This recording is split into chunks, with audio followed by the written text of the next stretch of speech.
Salt Lake City, Utah. Bonsoir. How are you doing tonight, folks?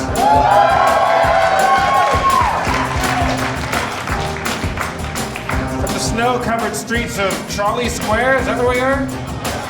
And the beautifully refurbished Wise Guys Comedy Club, Harmontown, is now officially in session.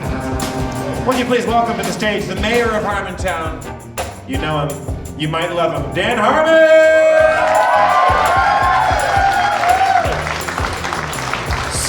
Salt. Take some chloride. Take some sodium. Salt. You guys love salt, right? Everyone loves salt? I was like, okay, there's a guy holding a sign in the audience that says, Utah, 1922, never forget. Which I think is like a deep cut reference to our podcast, right? Like we were making up tragedies at one point. Okay, we got another one over here. 65,000, Utah, you know what you did. You know what you did. All right. Well, I don't even remember the reference now. So sorry. The camera guys want you to move back a little bit. Yeah, you're completely in shadow. Right. Find your light, Harmon. All right. The camera guys want me to move back a little bit. Come back a little more. So that I can make their job of capturing reality a little more artificial. Sorry my humanity wasn't marketable enough for you, Michel Gondry. So what was the joke? I would have done a show standing in a big shadow. Now we'll never know what that would have been. I probably would have talked to this guy. He probably has cancer or something. Now I can't. I don't. Everything's fucked up now. But they got their shot, Jeff. They're painting with light. It's fucking directors. Salt Lake City, is about humanity. It's not about film. You know, I understand there's people here who fled Sundance to get here, right? I heard about your vests, your matching vests, and your beards and your Sundance vests. You know, Colorado. Fuck Colorado, right? That's where Denver is? Is that where Sundance is? Where's Sundance? It's in Colorado. Okay. No, it's up that canyon over there. It's up that canyon? It's in Park City. It's in Utah. All right. Look, Utah's great. Sundance is okay. Salt Lake City is the best city in the world. We know that. And salt is the best condiment, seasoning, whatever you call it. I know there's like people here, Jeff. They don't like salt being referred to as a seasoning. Did you know that? I did not know that. They're offended by that. The way that some deaf people don't like cochlear implants. You know, it's like the idea in Salt Lake City is that salt is a meal itself, and that you use potatoes and steak and stuff to make the salt go down better. It's a real thing here, you know. This is the salt capital of the world. Their roads get real icy, and their potatoes get real bland. And they eat the salt. It's also the complex drinking law capital of the world. Wrong cue. What was it? Complex drinking? It's also the what, Dan? Complex drinking law corner segment. All right, everybody. Welcome to Utah, home of the weirdest drinking laws in the world. You don't know them. We've memorized them. We've been here for 3 hours and we've learned 1/10 of the fucking wild-ass liquor laws. Complex drinking laws. Let me explain them. Jeff, you can't have a double here. A double drink? You can't have a double drink. Why not? There is no why. That is the because. You can't. It doesn't matter why not. There was but I'll tell you, Brigham Young. He had huge hands. So, and he was very, very ashamed about them. He was a wood carver and a philanthropist and a brilliant man. But he had these giant hands, and so they made special big glasses for him to make him feel like his hands were smaller. That was the original BY and BYOB. Did you know that? Yeah. Big. Brigham Young's own bottle. Yeah. Because the whole city had to kind of arrange itself around Brigham Young's deformed hands. And so people were dude, secretly, people would wear like prosthetic giant hands. Like that's where those foam #1 hands come from. It's like, but just to make him feel better, because he was a great man. He founded a great city, and he loved salt. And he ate so much salt, Jeff, that he retained water in his hands, I think is what. Have you ever heard the expression "mad as a hatter"? You know, that's from the lead lining in haberdasheries. Yeah. Mercury lining. There's an expression here called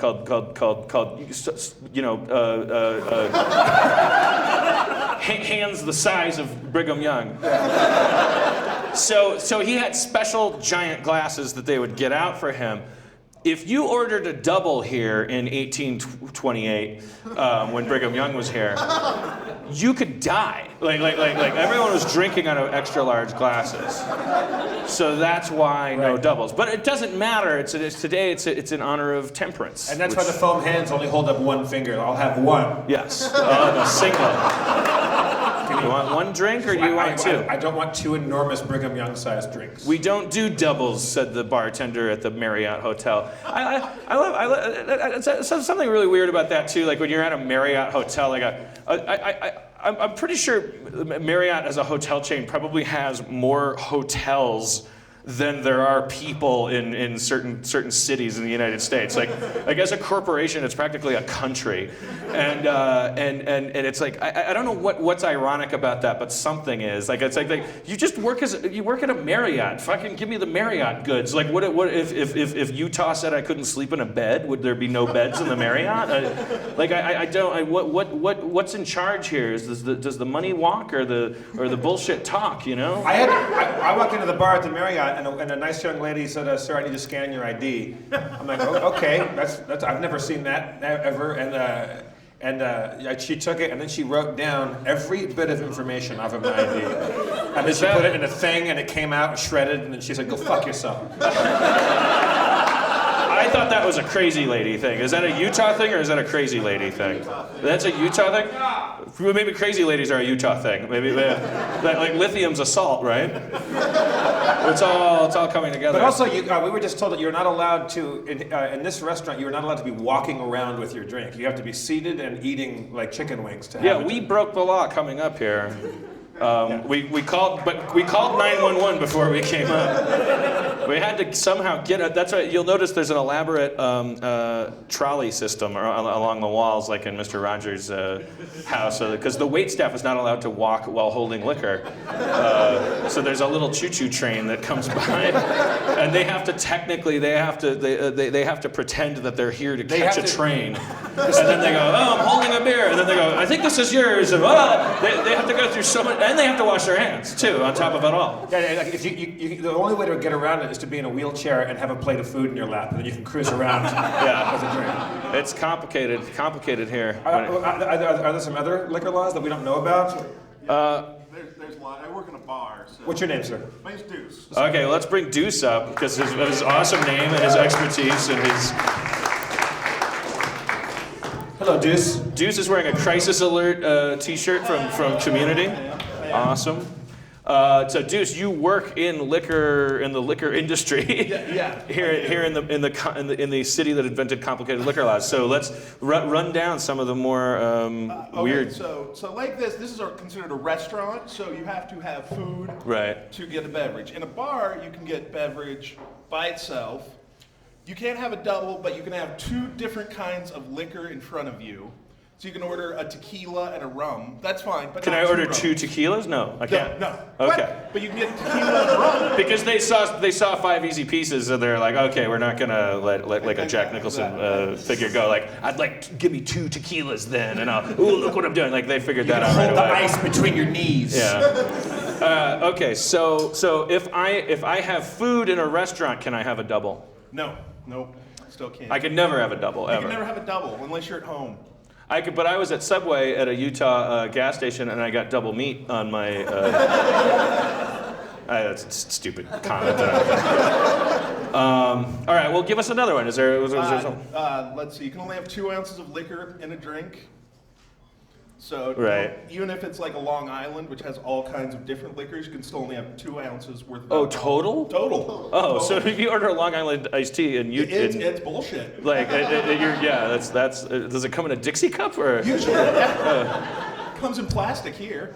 All right. Well, maybe instead of just asking you to list the stuff off here, let's just do an exercise. Okay. You be a bartender, I'll be a customer.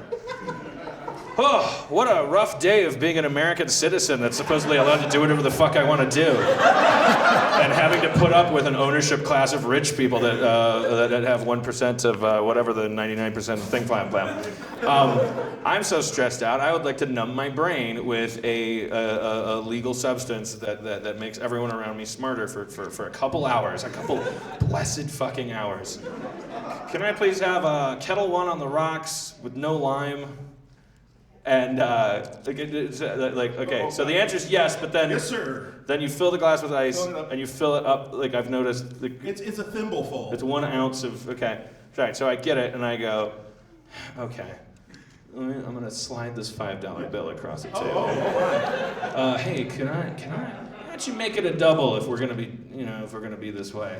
Then I'd look around, see if the DABC was in the house. And then I'd Is go, he a rapper? Yeah. No, What? that's the What? beverage council or whatever. Yeah, Department of Alcohol, Beverage. Yeah, it's ridiculous because they actually send spies in a lot to us. Right, secret drinkers. Yeah, they really do. They really do. Lots of underage kids being like, "Come on, man, here's $20. Let me in the bar." Right. Well, that's everywhere. And then does an Irish guy walk in and go, we're shutting you down, Deuce. Oh my We're God. shutting you down. Jesus Christ, Jeff, you know who would hate it in Salt Lake City? Fucking Jerry McSeinfeld. the Jerry Irish- McSeinfeld. Stay here, dude. Stay here. Oh, I'm Jerry McSeinfeld. I'm an Irish Jerry Seinfeld. I'm famous for me observational material and me Irish heritage. So you can imagine I'm quite puzzled by the state of affairs in your little burg. Why can't I have a double? We've been over that. I'm Jerry McSeinfeld. Why is it so snowy outside? And why, in such an inhospitable climate, would you want to make it even harder to drink? What's happening? Why do you want people to move away so bad? Is that why you're always closing all the roads so we can't escape? Aye, sir, that's the exact. Oh my God, it's me! Irish Tim Allen. It's Irish Tim Allen! Irish Tim Allen, what did you do today? We went on tool time, sir. Talk to me, neighbor Wilson. Well, he's a little Scottish. But Irish Tim Allen is a pirate. It's fine. Don't judge Salt Lake City. You live on a salt lake. Why is it a salt lake? Why would you want to put salt in a lake? It's the worst place for it. Oh, sir, I fixed that with me tool time supplies. Woo! I'm Irish Seinfeld, and he's Irish Tim Allen. All right, thank you, Deuce. Deuce, everybody. I thought that Irish Seinfeld would have a lot more material here in Salt Lake City, but he actually doesn't. He actually. This is the city that puts me and Irish Seinfeld on the same page. And everybody, because he's like, well, why can't you have a double? That's it, right? Why can't you have a double? Just put a billboard outside as you enter the. Is that a statewide thing or a city thing? Statewide. Statewide. Okay, so as you cross the border into Utah, just put up a big billboard that says, not you can't have a double. Say, why can't you have a double? And then the answer underneath it will say, "'Cause we love you." And like have like a black lady with a baby. Something to like. Is there anybody here that's from Utah that still manages to get drunk occasionally? Like, is there anybody here that's a drinker?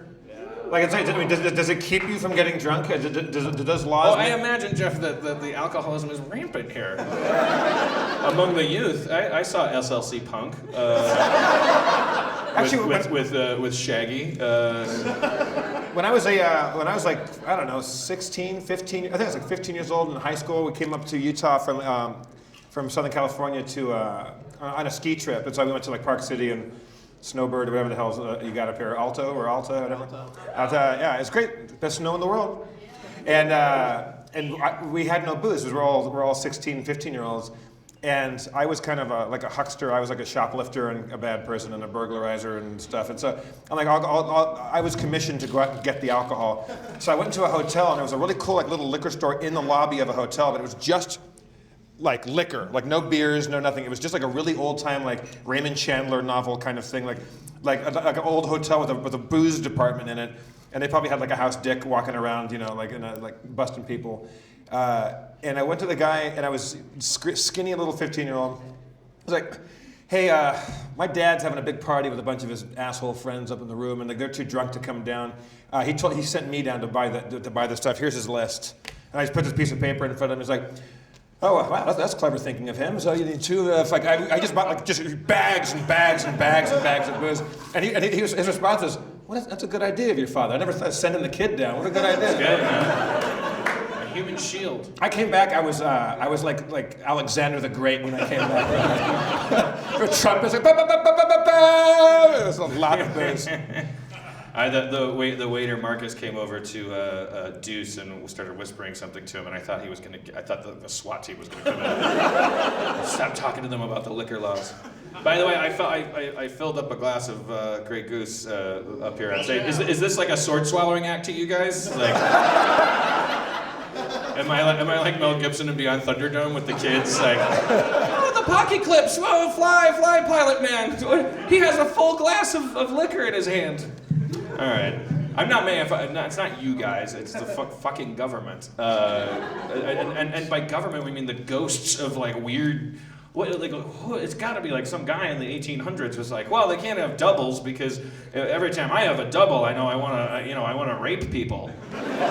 Because I'm a vile person that makes laws, and I make them because I ask myself, what would I like to do today if I could do anything I wanted to do? Well, I'd eat that little girl, and I'd own those black people, and and I'd hit them when they did something wrong, and I'd clobber my wife over the head with a shovel and like bury her in the backyard. We got to start like making laws against this stuff. Because they're making the mistake of going, oh, everyone's a vile old prick in the world, and it's just that's the problem. That's why we have to figure out, Jeff, the Constitution for Harmontown, and it has to be like a little piece of code. It has to just be a very simple. Got to figure it out before we get back to L.A. I think it's do what you want.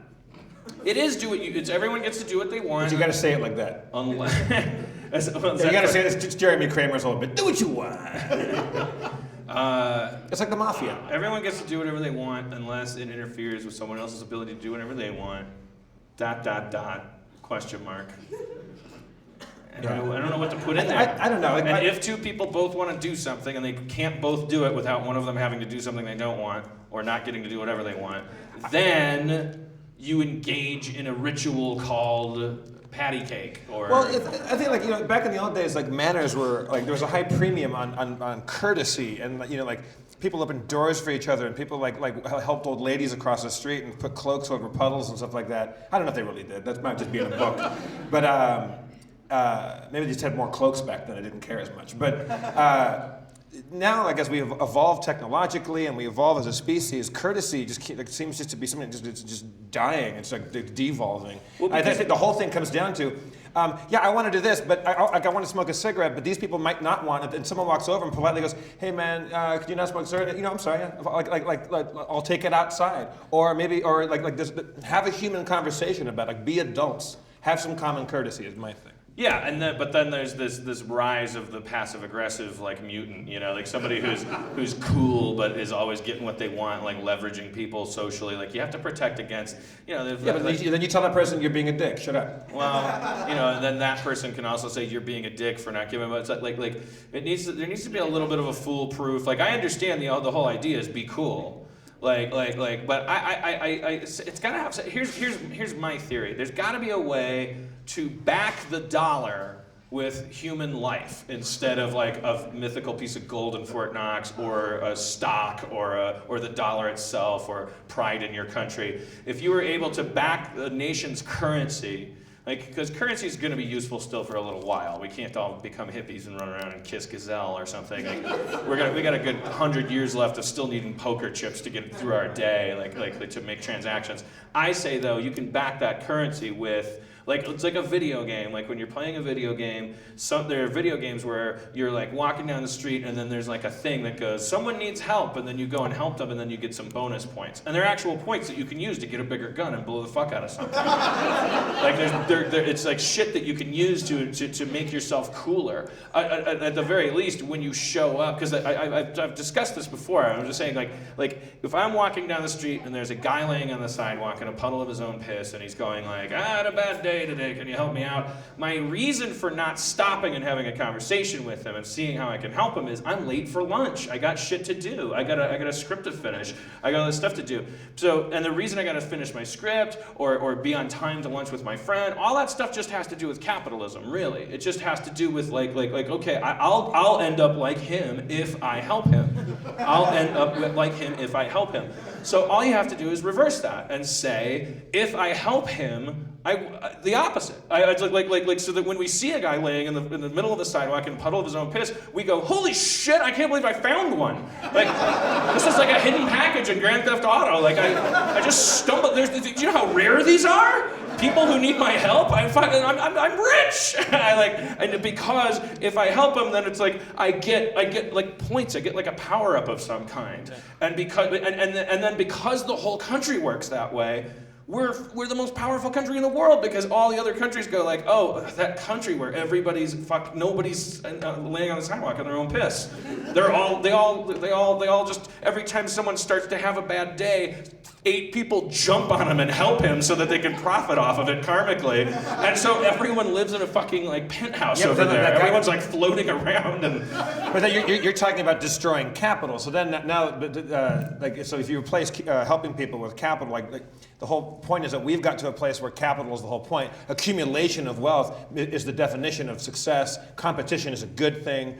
You know, getting ahead of other people. Yeah, but like a couple thousand years ago, the definition of poor was, you know, you lived until 25 if someone didn't come into your house, stab you in the face, and fuck the stab hole. Like, that's not what it means to be poor anymore. Now being poor means you eat a Big Mac out of a dumpster and you have a coat that someone gave you. Like you're still walking around without a house and you get fucking cold and you die sooner. But the definition of the 99% like keeps going up. We can increase that by 1,000-fold. That's my theory. I'm no economics professor, but I don't think that capitalism yes, it means that there's like a pyramid in place and that there's a competition in place.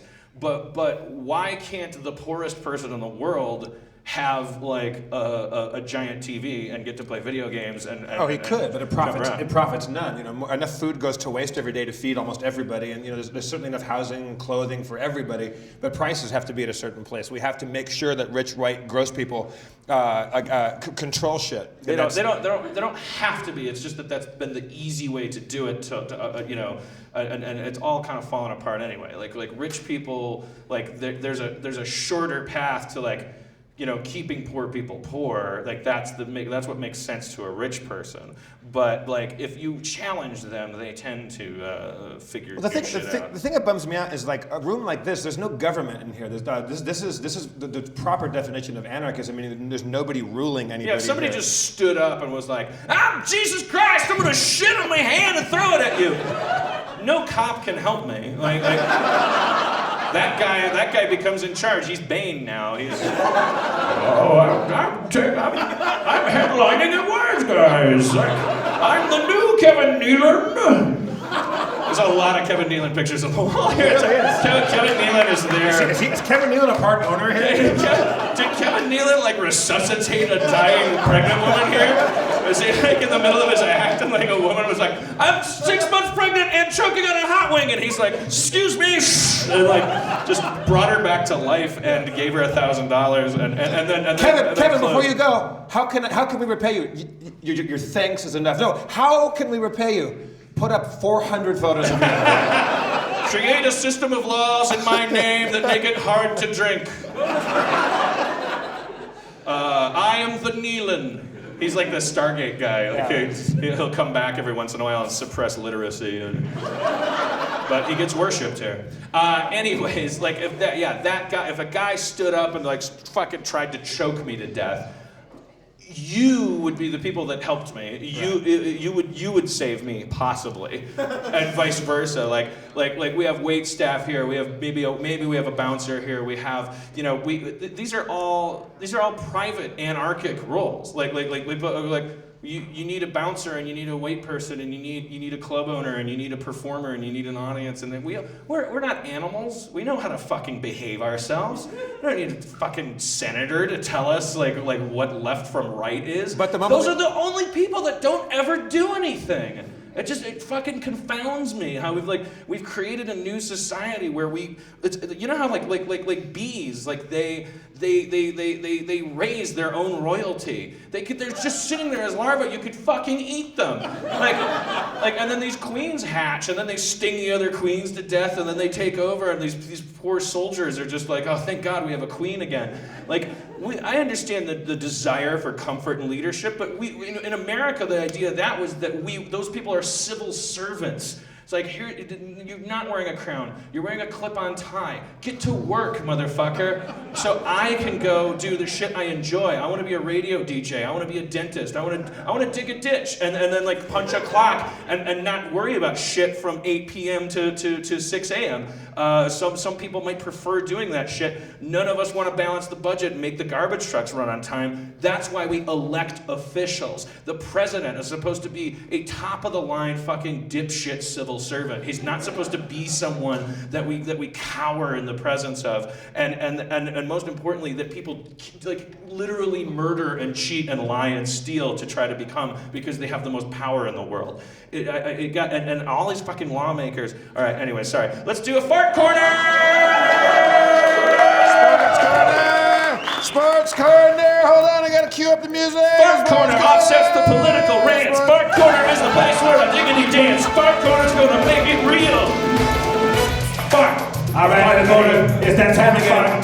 Fart corner. Fart corner? Fart corner. Fart corner. Get ready to get farted on by your favorite farter, Dan Harmon. What's your name? Dude.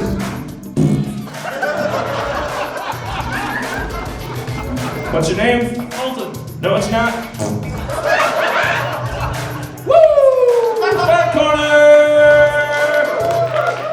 Sorry about the armchair politics. But when we go to the moon, I swear to God, like when we go to the moon, the first person I catch talking about me like I'm in charge gets shot. Whoa. Okay, I overreacted. Jeez. Said the guy not in charge. All right, we have to, it's complicated. We have to work it out, but I knew that Salt Lake City was the place to talk about this because they come face to face with the absurd hypocrisy every day. They live in a lake made of salt. Are you guys proud of living here? Is this a place that people like take pride in living in? Well, who would say no? It was a measured. It was like Juice is shaking his head no. Some people are like, yeah. Yeah, but there's an elitist effect too. Like you could ask that in Brooklyn. Like, okay. I just like towns that aren't New York or LA. Like we have this kind of elitist like training too to go like, oh, I live in Denver, but sorry, I burped. I live in Denver, but I don't like it. Can I leave with you? You know, like there's places like and it's self-hatred. I've been here a bunch of times, and I don't know anything really about this town. We last night. I don't think we really got to meet the true Denver. It's nice to we leave right after the show. We hop on. We have a couple drinks. We get on the bus and we go to Portland. Well, you know, Utah. I mean, there's no better way to get to know a community that you're in, Jeff, than familiarizing yourself with its active sports community. Yeah. Well, you love sports. Yeah. Yeah. It's that time again. Sports Corner. Hey everybody, it's a lot like Fart Corner. It's a lot like Fart Corner, but less people get farted on. He's gonna fart on your favorite sports teams. Dan Harmon, Sports Corner. Sports Corner, Utah. All right, Dan. You've been pretty vocal in the past about the Jazz. What's your problem with this team? Why do you come down so hard on them? Jeff, defense. This is a game about defense. The Jazz needs to understand that if you're not protecting the ball, you're actively attacking it for the other team. Yeah. And that is a simple thing. Our moms told us that when we would play the Jazz's game. Dan, do you think? I mean, he's a little older. He's still putting the numbers up. Do you think it was wise to re-sign Karl Malone? I think Karl Malone is a legend, but he's a functional legend. Like, there's legends and then there's fossils. So you look at Kubrick, you look at Hitchens on the Nuggets, you look at Tiger Woods out there in the 7th inning of the last Clippers game. Malone is different from Woods, different from Kubrick, different from Hitchens, in that he's a functional legend. He still has value. Most importantly, leadership. The other Jazz, the other Jazzes are gonna look at Malone, and they're gonna remember what it's like to be proud of the Jazz. Listen. It's a game about spirit and mind. Like, I don't know what people think moves that ball from left to right out there, but it's not just yardage. It's handicaps. It's icing the knee. It's taking things quarter by quarter, and it's leadership. It's belief in that your team can do it. And Malone brings that to the Jazz. All right. Frankly, that's what the Jazz has been missing. I'm not going to win any popularity contest saying this, but Malone belongs on that team, and Hitler was right. Sports Corner, brought to you by Nabisco. Nabisco. Sports Corner. Yeah. Sports Corner. Sports Corner. Secret racist agenda in Sports Corner. Don't know if you got it. Sports Corner. Stuck in a pro-Nazi message at the end. It's just that simple. Sometimes you catch it, sometimes you don't. Yeah, I mean, some of your racist agenda is more subtle than other times. Yeah. That time you just said Hitler was right. You just came out right. He got caught, you know. Yeah. Jimmy the Greek, he got caught. I'm very cool about it. I'll slip it in. Yeah. I give a boom goes the dynamite. Hitler was right. Okay. What do you think Hitler did right? I mean, top 10 yardage. Mostly yardage. He really put up some yardage against Poland in 1939. He was first in completions, Jeff. Always be attacking, yeah. He did.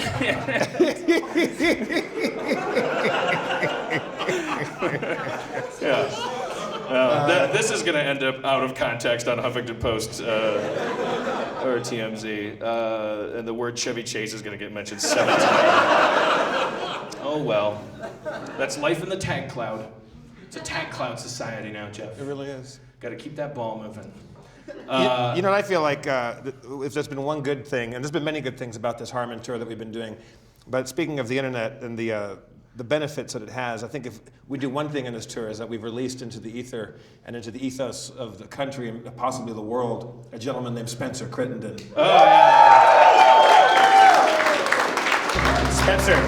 Spencer to the stage. Spencer, are you with us? Spencer Crittenden, everybody!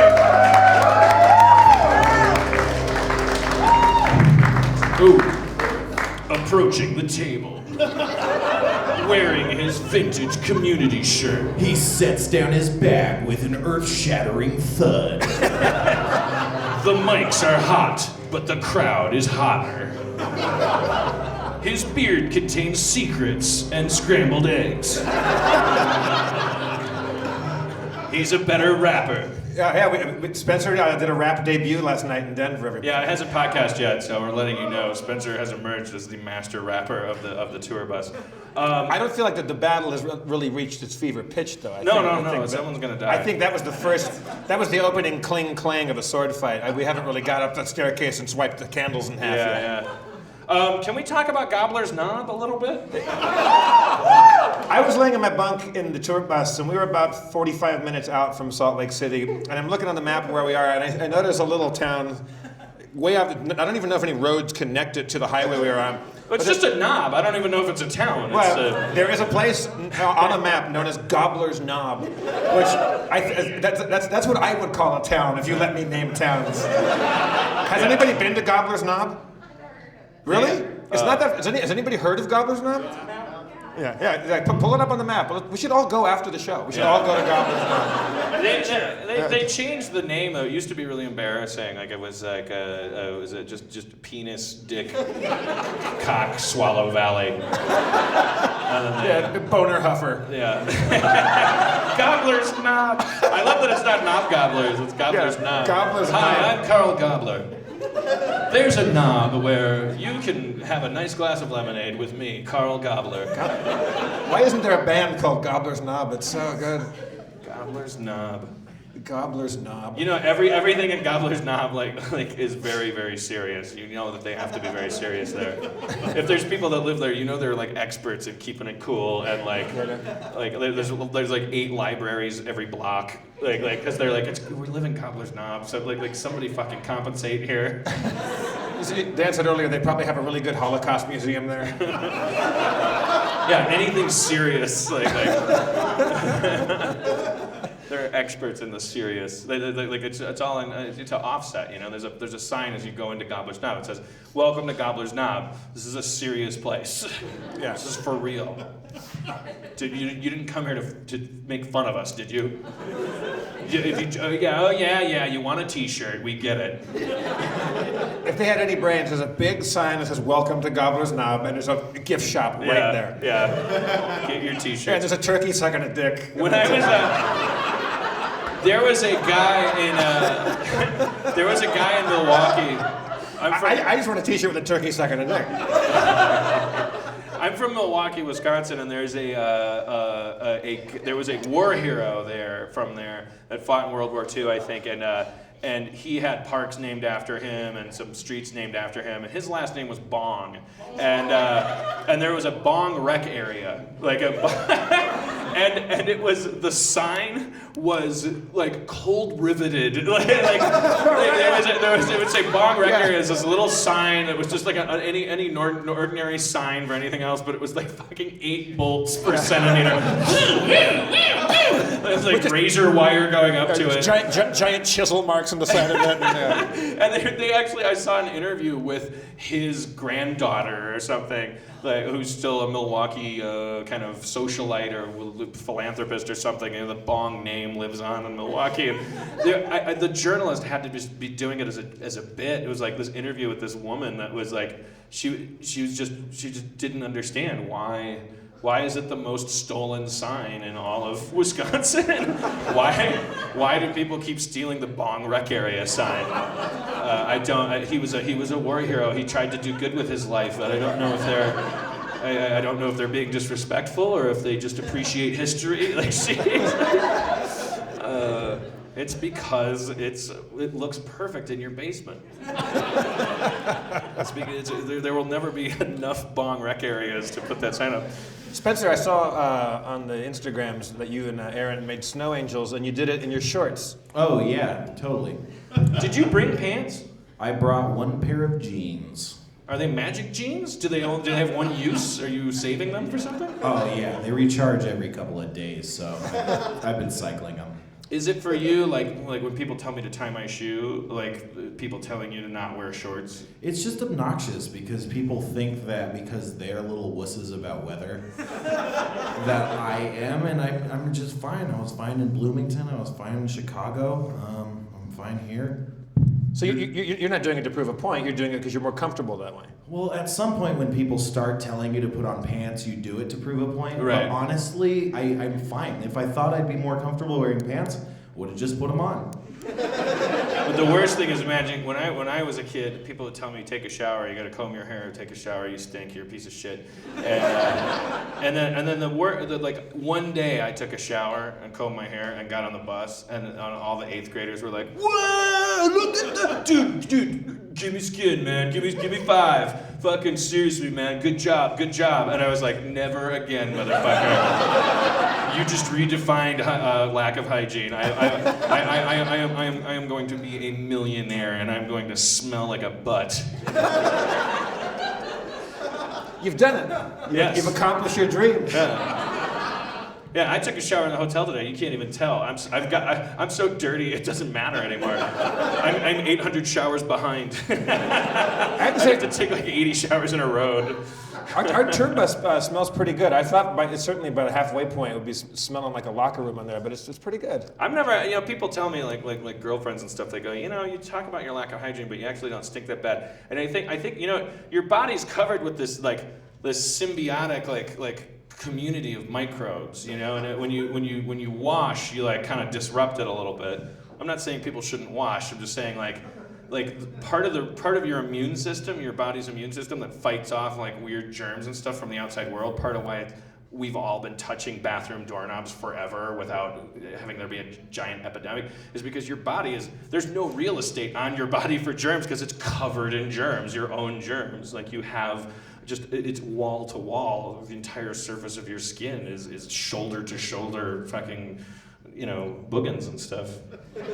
So is this like some kind of revisionist hygiene history? No, it's look it up, Google it, you fuckers, you cleanists. If you take too many showers, you'll like break out more often and stuff, because it wipes out that bacteria that would otherwise be kind of protecting it. And I think Aaron says because I'll not take a shower for many days, and Aaron said, you don't just start to stink, like you just start gradually to smell more and more like bread. I've smelled you when you stink. It ain't bread. Well, I mean then I don't love you. No, we're never gonna fuck. Yeah, but maybe that's like a body chemistry thing. I think so. Yeah. I think people's noses and other people's BO are like key. There's a thing. It's like a speed dating thing. There's a thing for anything. I could make this up, but I'm not. Somebody told me about this. I don't know where they're doing this, but it's like a speed dating kind of weird thing where people get together. You don't shower for a day or 2 days. I don't know what it is. You take the clothes. And then you freeze them, you bring them to this gathering, and then the people do this speed dating thing where these thawed BO shirts, like no cologne, no deodorant, but it's just your BO, men and women. It's like these anonymous piles of clothes, and people go around in circles and they smell the clothes. And you write down like what you're okay with, like what you're like, oh, shirt number 8, like I don't mind that. It smells like my dad or something. I don't know, whatever. I can tell that person hasn't had a shower for 2 days, but at the same time, I wasn't repelled by it. And I'll tell you in the next podcast whether or not it's working. I don't know. If it's 80 people have been married, and I don't know. That's all I heard. It's an interesting concept. Like there was like you could do personality tests. They gave people shirts and had them wear them around for like a week, and then they gave them to a lab, and then they gave them to people who weren't trained to like understand, and they'd like made them smell it and said, what do you think about this person who wore this shirt? And they were like actually pretty accurate compared to if you just looked at the person and tried to form a judgment. Interesting. Makes sense. I mean, granted, our noses as primates have been totally shut down. Like that's why we're blown away by dogs and cats, because we used to have snouts like that. And we have our eyes move forward to the front of our head to get stereoscopic color vision. And all this equipment, all this like computer equipment up behind your nose, like that had to get like kind of liquidated and like sold, like and shut down. So our noses compared to dogs are like dogs' noses are pretty much their eyes. Like dogs smell as much as we see. And they just use their eyes to like not bump into a wall and like kind of zero in on the butthole to smell. But then when that butthole is like the Facebook page, like I'm not the first person to bring this up at Wise Guys in Salt Lake City. I'm sure Kevin Nealon's got 20 minutes on this. But there's a wealth of information they get out of that butt. All we get is it smells like poop. But that being said, I think there is more to smell than we are used to experiencing. Anyways. We got deep tonight, Salt Lake. I mean, you can't say that Dan Harmon didn't come to your town and confuse you. And that's what the shed's all about. Should we go out in the crowd and find us? We have to make our connection, man. We're not going to be here long. Okay, you want to make a personal connection with someone at Salt Lake? Yeah, it's hard to. Well, I mean, I like to go with people who are feeling pain, like not necessarily physical, like someone who thinks they had a pretty bad day, and it really doesn't have to be in a funny way, but anybody that's willing to like talk about like, I don't know, you're going through some shit, like if it's a breakup that you're not able to get over, or like a job transition, or a long spate of unemployment. What's that? Are you volunteering yourself, like going like, I got some job troubles? Sure. Okay, let's bring them up. What's your name? Hey, I'm Craig. Craig, everybody. This is Craig. From Wisconsin. Oh, Craig from Wisconsin. Yeah, Craig. I don't know why people didn't instinctively applaud you when you came up onto the stage. Maybe you smell weird. I don't know. Maybe they. Craig, so you're specifically having a hard time transitioning occupationally? I taught art for 20 years, Dan. And last year I had to resign just because of the state of Wisconsin has got some really bad stuff. Yeah. Wisconsin has horrible things going on educationally, yes. My brother's wife is a teacher there. Ouch. But now I'm trying to figure out what to do next, man. Have you considered the Dan Harmon lookalike contest that's happening? I think it's tomorrow night, Ogden, Utah. The grand prize is. Let's get a picture together here at the very least. Can you tell us, Craig, like holy shit. Guys, over here. Wow. That's nice. Here, let me wear your glasses for a second. Sure. So, Craig, tell me about your job. Hey, look, I was a teacher for 20 years, Dan, and Wisconsin's fucked up. You know, it's now I'm looking for more work. No, you tell us, Craig. It's Craig. I was gonna say, while Craig was Dan, I was gonna make him rap. Craig, can you? Yeah. Well, wait. Can you just get We'll build up to it. No, because I want to hear about this Wisconsin thing, because I keep hearing about it. It's my home state. Shit is fucked up there. So like, specifically, it's more fucked up. Like education, it's like this is one of the. It's it's a hot button. It's a liberal thing, but it's also so fucking true. Like it's one of the cheapest things that we could be spending money on.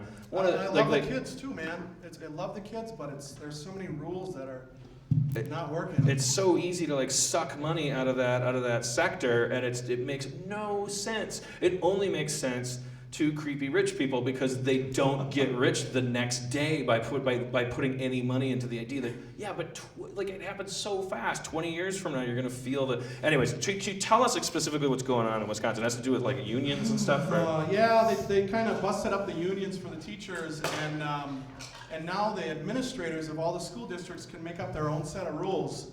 So I'm not supposed to speak about this, but I had 40 kids in my classroom to try to teach art to at once, and it's like 40 kids is a lot of kids. That was par for the course when I was in high school in Milwaukee Public Schools. Never mind. No, these are 6,000 student schools. Okay. Like I went to Marshall High before I went to Brown Deer, Okay. and it was like was it 6,000? 4,000 kids. And then I went to the suburbs and it was 600 kids and there was like 15 or 20 kids in a class. But when I was in Milwaukee Public Schools, there would be 30, 40 kids in a class, especially in an art class where it's like, oh, you have to take art. We don't want to spend any money on it. You just six kids to a paintbrush, and because who's going to enforce it? I loved art class, but again, we had 30, 40 kids in my class, and I barely remember that teacher's name because you got no personal interaction with. Like we were all making clay many statues and stuff like that. There was no input. There was no connection at all. Amen. And so you end up doing a thing and you get a grade on it, but you don't know what you did. You don't know why you did it. There's no interaction at all. There's no nurturing or mentoring at all. I mean, that must be especially hard on an art teacher where it's all about expression. Well, you want them to be unique, right?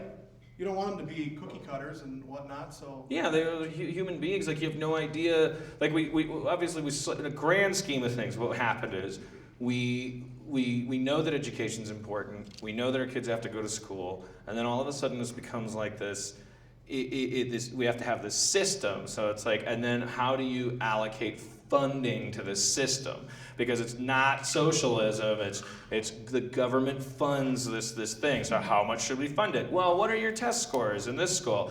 Okay, so if our test scores are this, then we get this amount of money for microscopes, and if they don't, and the whole thing gets fucked up by guess what? Money. Like, there's no place in medicine or education. I'm sorry to just be a typical liberal, but how much more clear can it be that like education and medicine, like the dollar getting near that stuff, like how it's only a couple minutes before the fucking weird paradoxes start to happen.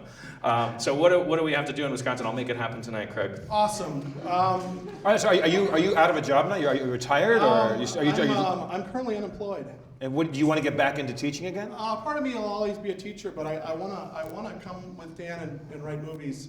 You guys could go to meetings. Dan could sleep. Yeah, we could go in. Yeah, it's like an Olsen Twins movie. Let's trick them. Yeah, Dan would be.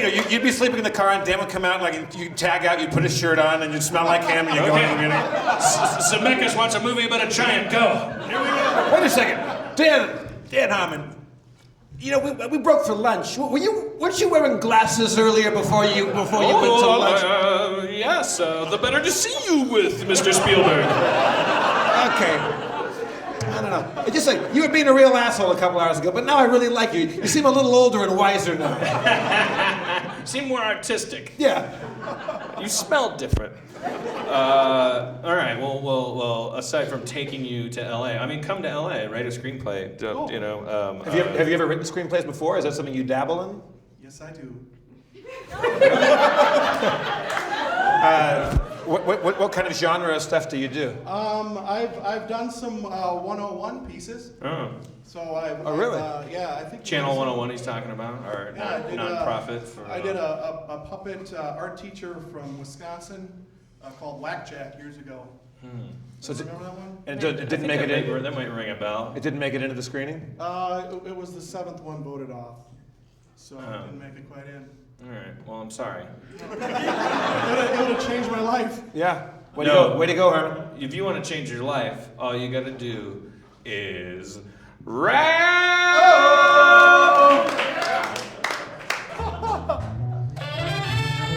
Yo. I'll start. You teach art. You're unemployed. I just farted. Sorry, I didn't mean to do it. I fucked your mama like her name was Hewitt? Sorry, I'll start over. Breakdown, Salt Lake City. Only thing that rhymes with that is your mama's titty. Lake made of salt, drove to get here with ice instead of asphalt. The bus almost tipped over 3 times. Now I'm gonna express it through rhyme. It's a hard place to get to, but I love the people here. I fucked your mama so hard her titty sprayed beer. Craig coming to the mic. Craig's coming to the mic. There's time here at the school. Mr. Harmon is feeling so cool. Hey there, buddy, don't do nothing fun. Cause if you do, you're gonna kill the sun. Yo, wow. Wow, shit got mythological. Yeah, that's mythical. He's Egyptian. Will you eat the sun every time you make a painting? Holy shit! Sorry. Hey, the sun just got eaten. The sun just got eaten.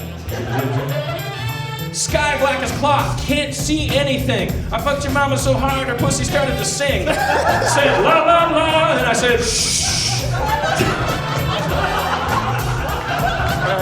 So a story's building. So far, just to keep it up to date, a woman's titty sprayed beer, and then someone got bad grades in school, so the sun got eaten. and then now a woman's pussy is singing. Yeah. Maybe we can connect those dots. Okay, all right. Take it, Craig.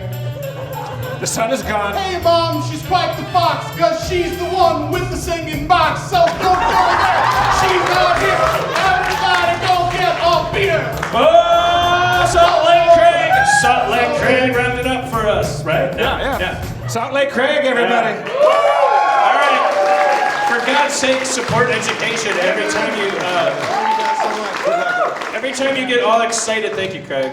Every 4 years, you know, we have this big ritual where we pretend that the one guy we vote for is going to make a huge fucking difference for 4 years.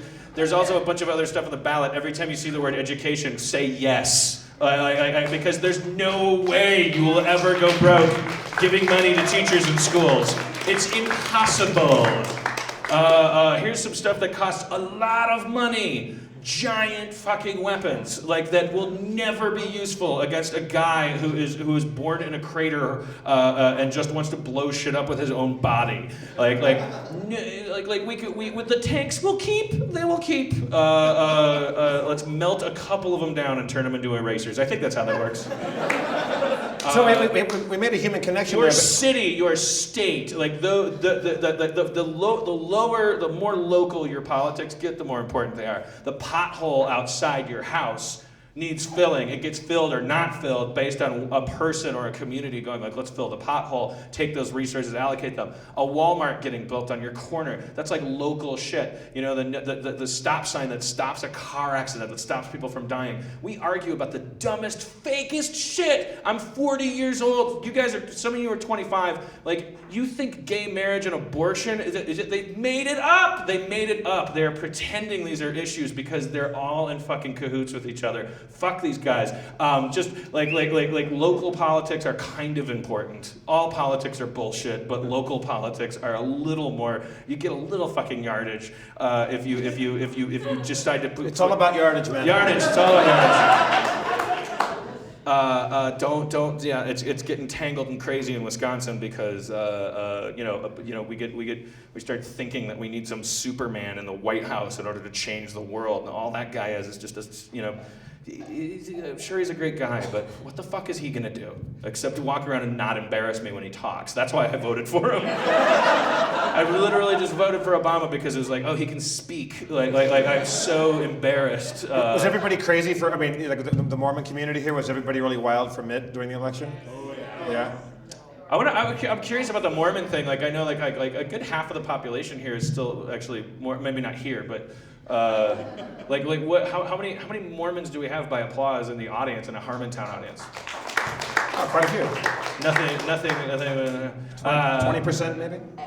That makes You're an ex-Mormon? This city was founded by Mormons and is now like basically, according to Wikipedia, half non-Mormon. I mean, it's a capital city and a city of industry now. It's not about Mormonism anymore necessarily. There's not like a Mormon train like that's propelled by Mormonism.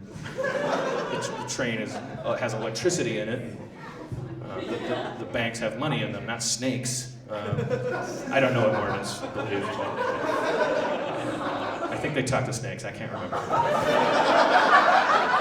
Should we get a Mormon person up here? Oh yeah, can we have a Mormon up? Let's have a Mormon. A real, not a Jack Mormon. Let's get a gal up. Let's get a woman on stage. Okay, yeah. Let's have a female local Mormon that won't be we want a Mormon's a proud Mormon. Are you not a self-loathing Mormon? Okay. What's your name, miss? Talitha. Okay. Say again? Talitha. Talika? Talitha. Talitha. Like urethra. Like Eureka? Yeah. I met a guy. There was a guy that had me sign his book after the show, and he said, "Can you make?" Everybody's got a weird name, like Ridley and Blaker and We like Blue. to come up with, the more original, the better. There's 1,000 ways to spell Aaron. There's 1,000 ways to spell Michael. I always ask, and I was so used to asking, like, get the right spelling. The guy said, like, can you make it out to Jathan? And I was like, yeah, Jathan. And he's like, no, Jason. I have a horrible speech impediment. It's really bad. It's so bad that I sound like a cartoon. Thanks for pointing that And I out. was like, oh my God. But he was, Yeah. he's a Harmonian, so he was. What a drag to have a lisp and you have an S in your name. That's a bummer. All right, sorry. So Well, her name might be Talisa. We don't know. Maybe she has. that's what I was saying. That's a joke I was making. But no, it's urethra, right? What is it? Right. And you are our first Mormon that I know of. I don't know if anyone is a closet Mormon that we've had on the show. And we're in the Mormon capital of the country. I don't know what to ask. What do we do with the Mormon, Jeff? I don't know. It occurs to me that I really know nothing about Mormonism except the Mormon families that were in my high school, and I know that they were very tightly knit, very large families generally, and very close, and they had their little home evening or home. What do you call that? Family home evening. All right. Yeah. Are you like? Do you still do that with your family? Is it still a big? Are you coming from a large family as well? I do. Well, I have a pretty big family for, I don't know by whose standards, but like I actually have 5 kids and I'm 31. Wow, hey. And that's a big deal because, Jeff, what I've heard about Mormons is that you all get your own planet, like in the afterlife. That's one of the 8 things that I've heard about Mormonism, is that the part of the scheme of the afterlife involves like your own world. I've had 3 kids and then we adopted 2 kids too. But yeah, big families is pretty common. I've heard so are these things are they caricatures? Like I remember when 9/11 happened, all the ticker tape on CNN could talk about is the 70 virgins, like because everyone wanted to know who would do this, why would they do it, and that was the talking point. Let's find the weirdest, silliest sounding thing about Islam that we can and just repeat it over and over again. Well, they think in heaven that your dick is a pine tree. Hey, they already blew up a building. We already hate them. Like we don't have to. Why did they do it? I'm just wondering, because Christianity has all kinds of weird shit about it that if you focused in on, and Judaism and everything, for a modern Mormon, what do we talk about? Magic underwear, I've heard. I've heard about the planet that everyone gets when they die, and no coffee. No coffee? Is that's Amish, isn't it? No stimulants, no Diet Coke, right? There's it's kind of like a health code kind of. So right. I don't drink alcohol, and you stay away from addictive substances just in general. Right. So you get to have cool haircuts though. I do have a pretty. Yeah, there's no rule against that. She looked very cool. I'm telling the podcast audience that sounded patronizing. If you had a podcast audience you were casually reporting to, you would sound sarcastic sometimes, like the person at the bank would go, "You can't have your money." I go, "I can't have my money, folks. It's just the way it works here."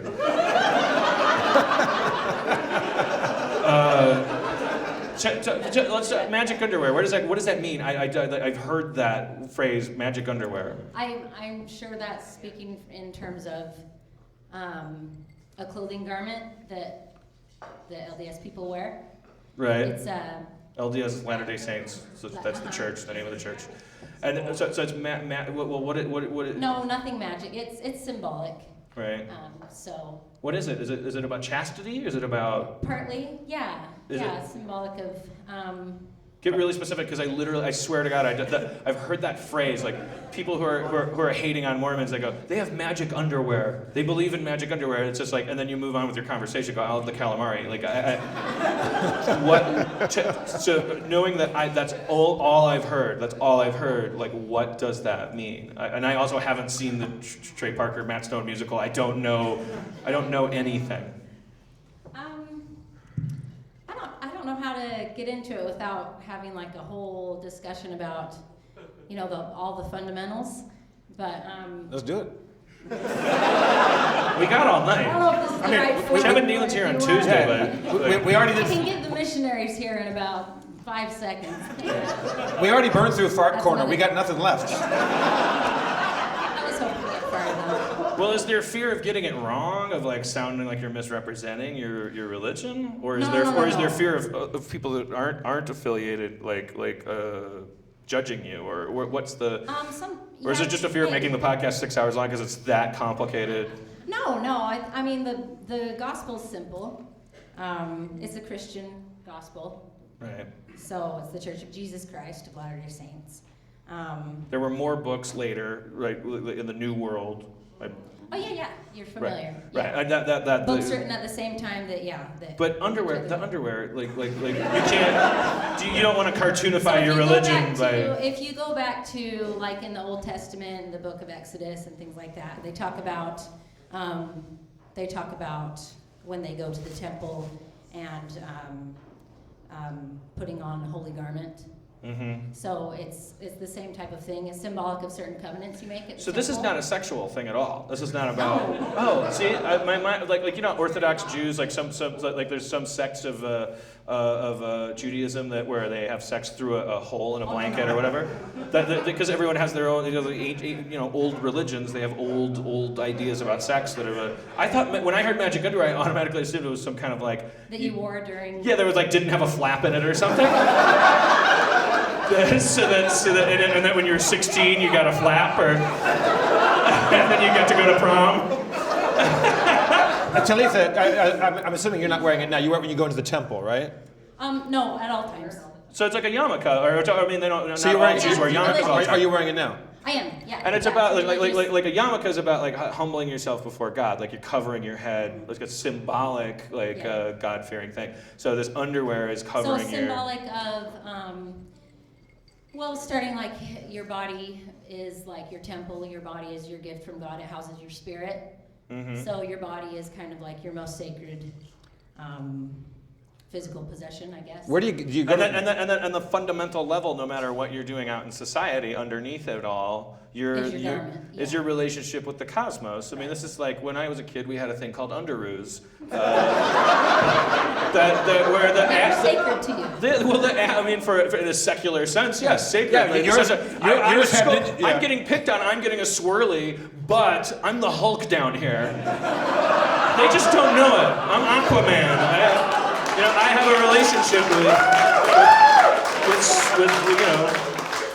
that doesn't sound. It's a magic underwear. See, people are too. It's too. Yeah, we trivialize stuff, but also people are very freaked out by other people's spirituality and stuff like that. So we do the opposite of trivializing it, right? We make it into too big a deal because every single little thing, like religious traditions and rituals, are tiny little things that sometimes have practicality and sometimes don't, but in all cases are designed to remind the individual in a world where God's not hanging out all the time that God is a part of their life, that they have a relationship with the unknown. Right. And scientists get to punch a clock at work every day. Their job is to study the unknown and figure shit out, so they don't need magic underwear to remind them. But if you work at Verizon, there's a lot of people that are going to try to make you think that you should worship Verizon, and they should go fuck themselves if you're a Mormon, because you when you go home at night, you're beholden to this other thing.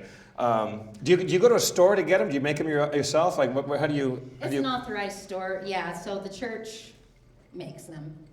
Yeah, it's like an authorized pattern. It's like kosher food. Like there's some factory somewhere where there's a rabbi going this hot dog's good to go. It's just an authorized pattern. Don't answer this if you don't want to. I'm not being creepy. What do they look like? Like what part of your body? What physically? Huh? Underwear. Granny underwear? Just like from here to here. Really? Like an old timey swimsuit, like in the. Just like a shirt and shorts. Well, I'm glad. I still make one. This is. I hope everyone else got their money's worth, but I certainly did. I'm glad I finally learned about the magic. Okay. Now let's say you go to the beach. Let's say you're taking a swim in the Salt Lake. Do you swim in the Salt Lake? You're taking a float in the Salt Lake. Yeah, then you would just not wear them for activities that wouldn't. Gotcha. That you couldn't normally do without. So if I'm going swimming or going to work out or. All right. You got 5 children. You can have any more? Or is that the limit? I'm not coming on to you, by the way. You have sexy hair. We want to know about your underwear. Let's make it around 6. And how I'm drawing conclusions. How fertile are you? Okay, well, yeah, I keep thinking like, oh, there's a big wrap-up question, but because I don't want to just have brought you up and talked about underwear, but like communication is always the fucking thing. Like I'm obsessed with race, you know, all the time. I grew up in the 70s. I was like, when I was a kid on the playground, I was like one white kid and I'd be surrounded by a bunch of black kids, and I remember back then it was the 70s, and like we were coming off our Norman Lear sitcoms, and everyone was talking about the fact that people were different. You'd have conversations where you'd go up to a black kid and go, "Can I touch your hair? What does it feel like?" Or like, and overall, you wouldn't know, because people were communicating, because like that's the human gift, is to communicate. And then like this, like somebody saying, "Oh, they have magic underwear over calamari," and then that's all I hear, and then like all of the problem is in everything that's not explained. Like it actually doesn't sound very weird at all, and it doesn't sound very magical either. Or yeah, sounds like ritualistic, ceremonial. Yeah, it's ceremonial, symbolic. Yeah. Does it have a big M on it? Yeah. That's Mario. That's Mario. I'm sorry. Well, let's have a hand for our Mormon representative. Thank you, Talitha. Thank you. I was hoping I could get farted on. You want to get farted on? I was hoping. All right. You want the music? Yes, please. Oh, hang on, let's get Oh, sorry. Pretend I didn't do that. Talitha wants the music. Fart Corner! Religious edition. All faiths from corner to corner. Everyone's gonna get farted on. That's a guarantor. Made up a new word that can do that. Human beings can make up words in religions. That's our talent. That's what we do. It's called mythology. So scoop-de-doo. Farted on a Mormon. Farted on a Mormon. Talitha, everybody, thank you so much for that.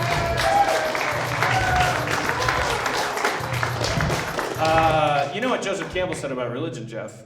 Don't fart on it? People, to paraphrase Joseph Campbell, people fuck it up because they think that Bibles are newspapers. Like they don't, like your religion is supposed to have a transparency to it. You're supposed to be in on the joke. You're supposed to have one foot in, one foot out. The whole point of religion, the whole point of God, is that the jar that God comes in says on the label, you're not supposed to understand it.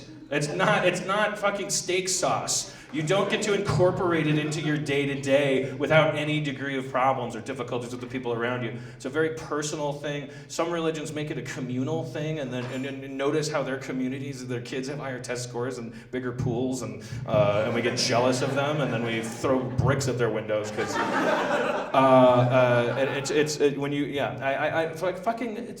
it's God, dude. It's like, it's confusing shit. It both exists and doesn't exist. That's a big confuser right there, isn't it? That's a tough one to handle. It's because he's not going to come down and go like, "Hey, welcome to Wise Guys. Is everybody doing okay?" That would be the worst God ever. Like as soon as he does that, he's fired. Like he becomes Kevin Nealon. As soon as he makes an appearance, that's all he is Kevin Nealon. He retains God status by staying out of the picture. It's your job to... There are less images of Jesus in a church than there are of Kevin Nealon in this company. Jesus is good with just that one, like, hey, I did the thing, and then fucking... And our parents fuck us up with this, it's a popular 25, when you're 25, you go like, well, but you smoke a joint and you go like, man, God is fucking bullshit. I don't believe in some guy in a cloud with a beard. I'm spiritual, but I'm not religious. And all that. It's fine, but no, just because your parents are dipshits doesn't mean that that Santa Claus and God are the same thing. That was just your parents trying to like pull a whammy on you. Spencer, you don't have to go all the way to jaded cynicism just to get back at your parents. What a waste of a giant brain that's designed to like create and live mythology. Spencer, do you have any spiritual side to you? Do you believe in God? What's your take on the whole rigmarole? I was raised Christian, and when I was young, I accepted the Lord. Sorry, it's a tone of voice thing. It wasn't a leap of faith for me. It was like, okay, there's this dude. He did. Wait, hang on. If you're going to describe that moment, can we do it D&D style? I guess. Spencer, I'm being attacked by Christian parents. Okay. With Bibles. I was talking about a thing. I can't switch gears that fast. Oh, sorry. He was going to talk about God, but I'm sorry. he was going to explain what was going on. I'm sorry, I didn't mean to Sorry. Walking into the room, clutching Bibles.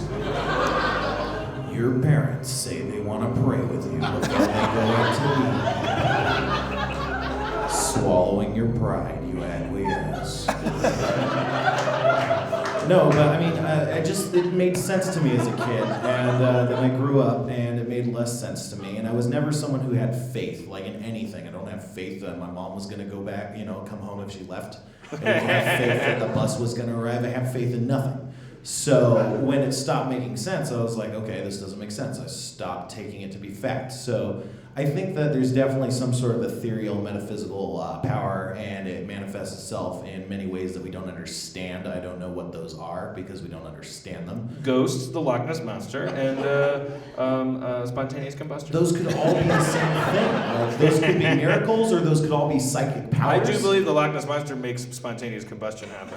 Yeah, whenever he dreams about the sun. No, absolutely. I mean, when I was growing up, my parents were Christian and told me if I would break a flower pot, they'd go, swear in the Bible that you didn't break it and all this stuff. Nothing will make you an atheist quicker than Christian parents. And that's a proud American tradition.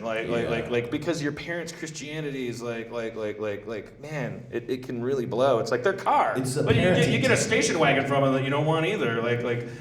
Your dream is to get a Camaro.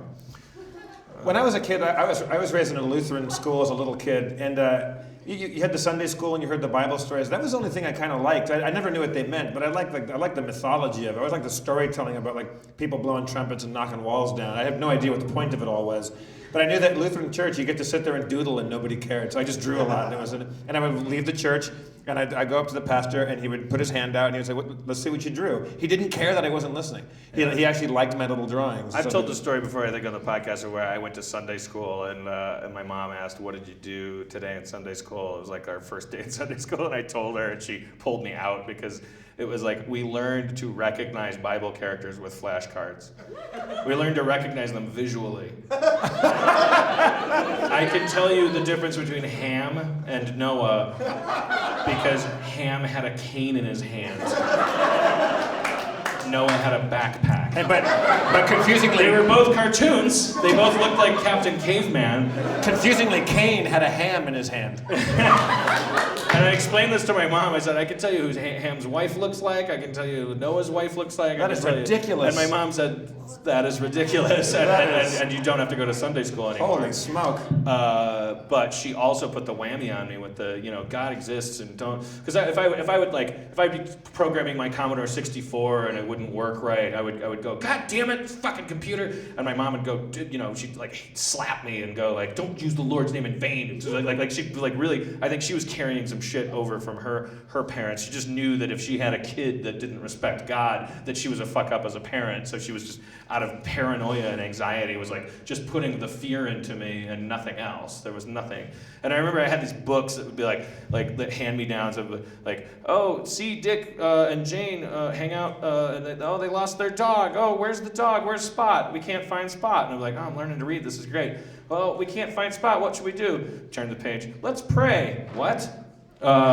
Jesus can help you find your dog. And Jesus would be hanging out in his robe in the middle of this book about these 50s kids looking for their dog. I remember that being a drag because it wasn't a good story. It was Deus Ex Machina, and also weird. Jesus is not a cool-looking character in a children's book. Pardon me, Dan. It's very interesting. Carlos, could I get another ale, please? Did you call him Carlos? That's his name, isn't it? It's Marcus, isn't it? No, it says Marcos. He's wearing someone else's name tag. What the fuck?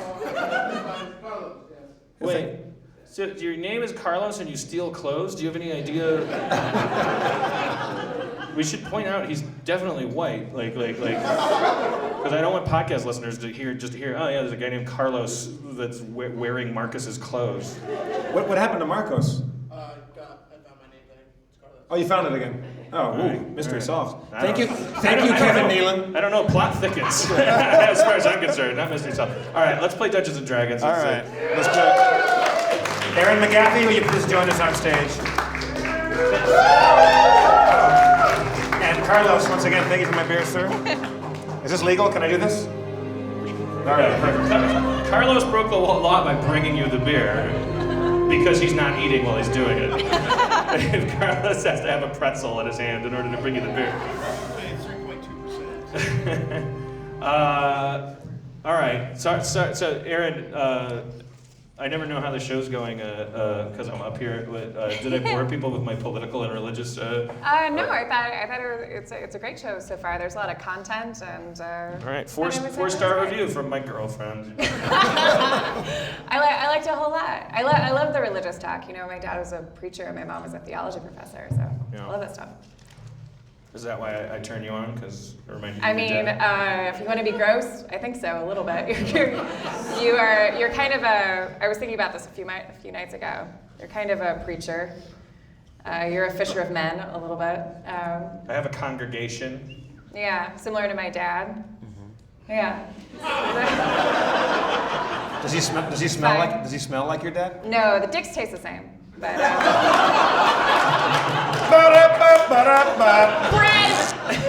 Bread. Yeah, they taste like focaccia. No.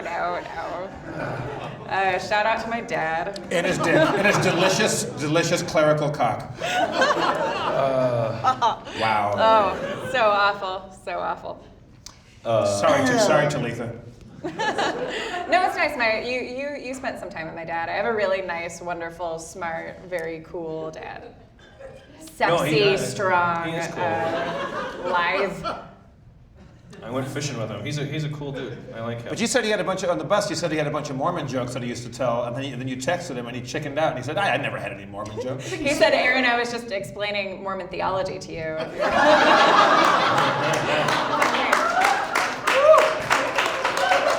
I mean, if you find that funny, it's in the eye of the beholder. It's on you. But I thought you told me a story once about when your dad was a Navy chaplain. He had a Scientology book in his office, and somebody asked him what's going on, and he said, I'm reading this because one of the seamen one of my flock is a Scientologist, and he's reading all the Scientology books so that he can be a better chaplain to whoever's on board his ship. That's cool. That is Smart dude. cool. That's cooler than I would be. I'd be like, what? Come on. I'd read the back of the book, and I'd be like, okay. Well. I think that's the thing. I really loved having Talitha up there and talking about stuff. I mean, we certainly didn't get to the bottom of the heavy, That's a whole podcast. We could do. Absolutely. But I was at a Box Brothers, like a place where you mail stuff, and I was standing behind a dude in Los Feliz in our neighborhood, and he's like this, very well-dressed, middle-aged guy, nice suit on, very well, just clearly well-to-do-ish, having life's been good to him. He's mailing off some stuff, and he had a Scientology ring with a little S in the triangle or whatever. And there's some big delays, so we're just kind of hanging out. And he's kind of tapping his fingers, and I notice the ring, and I go, pardon me, that ring, that's Scientology, right? And he turns around like I had just tried to take his wallet from him. And it's really defensive. And this guy does not represent all Scientologists, certainly. But he turned around and was incredible, almost with the posture of instantly really defensive. And I'm like, and I just kind of just pressed right past it. I go, I know, I live in this neighborhood. There's all these Scientology buildings. I've met Scientologists. I don't know the first thing about it. And he's like, he's really bummed out. And he turned around like, can you not tell me about it? Is that the thing? He's like, he's like, what are you doing, man? What are you doing? I'm like, I'm just asking about Scientology. He's like, is it off limits to know? I said, because if it is, that's fucked up. Well, to be fair, you were wearing a Guy Fawkes mask. Huh? I said, to be fair, you were wearing a Guy Fawkes mask. And later husband. Yes. And I was carrying a banjo. So, he had every reason to not trust me. Yeah, also, he was buying a first aid kit, and he was bleeding profusely from that. Right, anyway. The organization anonymous words. If you can't be forthright about what it is you believe, then I think you believe something stupid. So. Maybe he had just murdered somebody and stole the ring and didn't know. Yeah, exactly. If you can't be forthright about it, then you're probably not fully converted yourself. Yeah, there should definitely be an open, I think you got to open your books with the religion, for sure. Secret religion, it's a little sketchy. I mean, maybe some things are stupid. I'll tell you what's not stupid. Something I take very seriously. Dungeons and Dragons. Whoa! Spencer, bring us up to date, please. On the last episode, our heroes were still within the depths of the Infinifish. After falling out of its semi-destroyed lung, the team dropped down to the circular chamber below. After After deciding to carry on, they ran through the next sphincter into a large big room with a large hanging organ in it. Assaulting the organ with impunity, the gang was soon accosted by lightning spidery creatures, and fighting those and destroying the organ was the work of a moment. After destroying the organ, the group stood in a chamber. Before you, a tangle of fleshy cords barring your path. Behind you, the circular chamber you were just in. Go. Again, I never thought I'd get the timing right on that. That was amazing. That's a minute and 42-second track, and you managed to go right to the last second every time. That was orgasmic. That was really good. I'm looking like, come on, a sweat's dripping down my head. Like, come on, you got 4 seconds missing. You went, go. We gotta clip all these out for like my DJ demo reel. Exactly. I mean, maybe you've heard this track enough, or it's kind of cellular. No, it's completely random every time. Because I play a bit to walk you on, I play a bit to bring Aaron up. Like it's never the same thing twice. I just marvel at your internal clock on that track. It's shocking. I was telling Spencer today on the bus, if he ever wanted to start his own religion, now is the time. That's a great city to do it in. Have you guys heard of fork nuts? The what? They're little gremlins that cause all the world's problems. I should have said this gigs ago, but I really need a case for a Samsung Galaxy Note 2. They break very easily, and it's a very hard I can't find a case for it in any truck stop or Walmart. And so if there was any point where I wanted anyone to think that I was a cult leader that was worth giving gifts to, if you're listening and you're in Portland, or San Francisco, we're so far behind. It won't drop. You'll get it back. It won't work. It won't fucking work. So I should have done that in Brooklyn. I should have been like, I need a fucking phone case. Yeah, I told people I needed shoe goo, and my shoe has been repaired, baby. The shoe goo did the job. Also, I never even met the person that gave the shoe goo, so thank you to whoever that was. All right, so we're in a room with the. What's that? What happened with the smoke sticks? Oh, the smoke sticks. We're in the lung of the infinifish, we think, and we use the smoke sticks to release acrid smoke into the lungs, as well as igniting torches. Right. So we gave the infinifish emphysema, right? Right. And then they slashed it to bits. And then last night we were in what we think is a kidney. We slashed that. And it was talk about trying to give the infinifish AIDS and killing it that way, but we didn't know how to. I tried to summon an AIDS-ridden animal, but I found out I can't summon animals. I can only speak to them. So, yeah. What would be the noise for you summoning an AIDS-ridden animal? Yeah. Accurate. What do you think it was going to be? All right, so where are we at? There's a thing barring our way with the fleshy cords? Yeah, it's like if you imagine like a large thicket, but of fleshy ropes. Is this through the third door? Are we in the third? You're in the room with the organ. If you went back a room, you'd be in that 3-door room. So, because we're as Dolly Parton would say, we're 2 doors down. 2 doors down. We've killed the lung and the kidney, and yeah. So now we need to go back. Presumably, or forward. I mean, either way. I say to these guys, I think we need to go back and go through that third door and take out the third thing, because this feels a lot like a video game or an Irish joke. All right. Well, I take a swipe at the fleshy cords with my sword. Several of them slice into ribbons. It'll take a few more slices, but Can I just do a couple slices? Yeah. I just start hacking at the things. Hacking at the things, you reveal the passageway.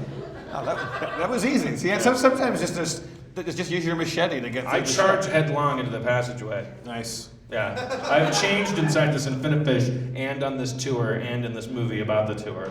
My character's changed. I've changed. I've become cockier. I've become you rush longer-winded. Yeah.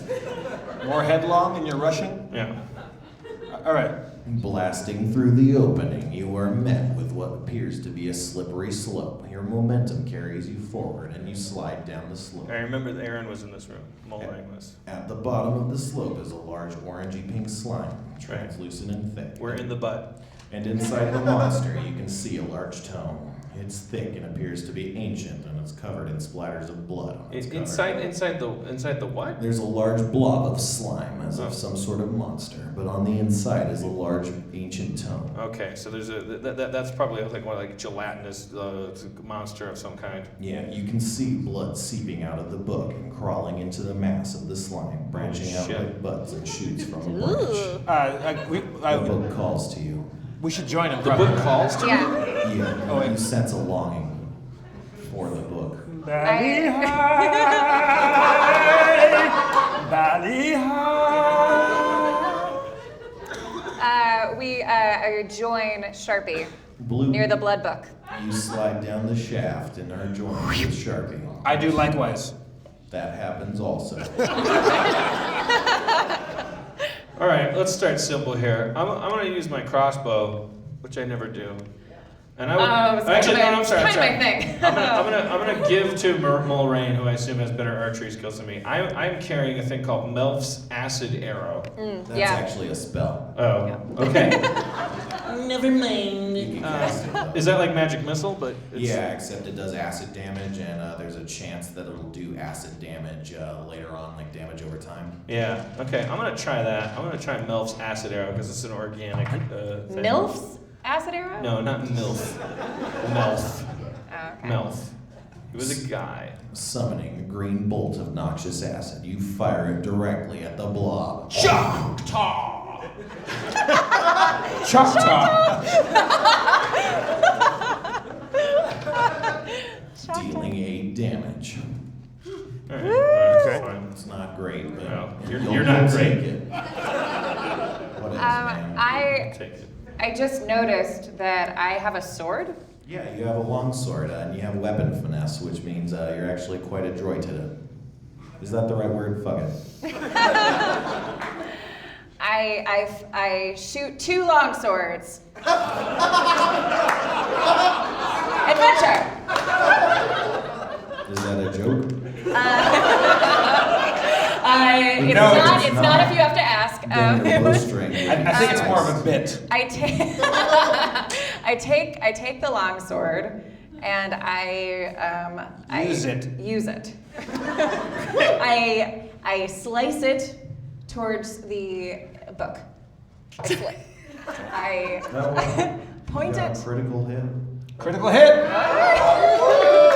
Slicing at the slime, your sword leaves a clean mark along its surface. Man, I had someone tweet at me that I was really bad at Dungeons and Dragons. I'm not disproving it. Yeah. You're not allowed to be sensitive about that. I'm not. Dealing 13 damage, you notice that the slime splits in half.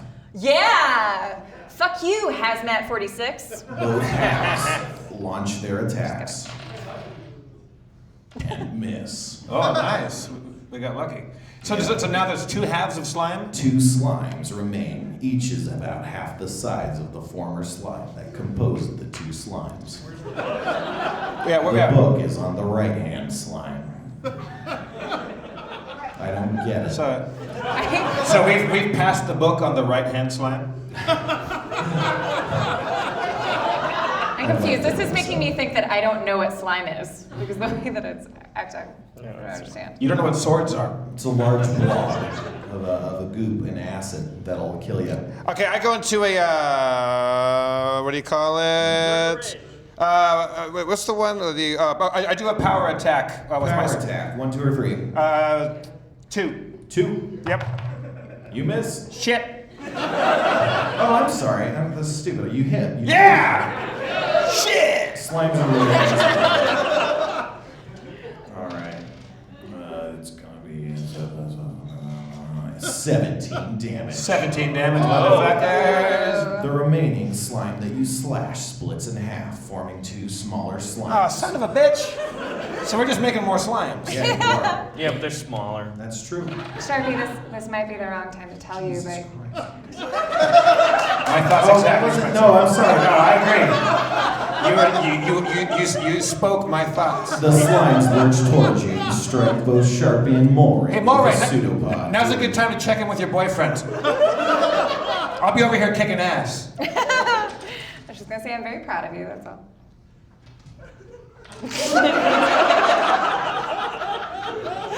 The two of you take 11 acid damage. Oh man. Yeah. I see colors. Oh man, I could always see colors, but Yeah. I see more. I see more. I smell them. What can I ask? Quick sidebar, DM. Go for it. Mending. The spell mending. Can repair a lightly damaged object. Like, Do you want to like stick the slime back together? like if there's a hole in a boat, that's what that's for. Or like if you sat on your watch. You know what time it is when I sit on my watch?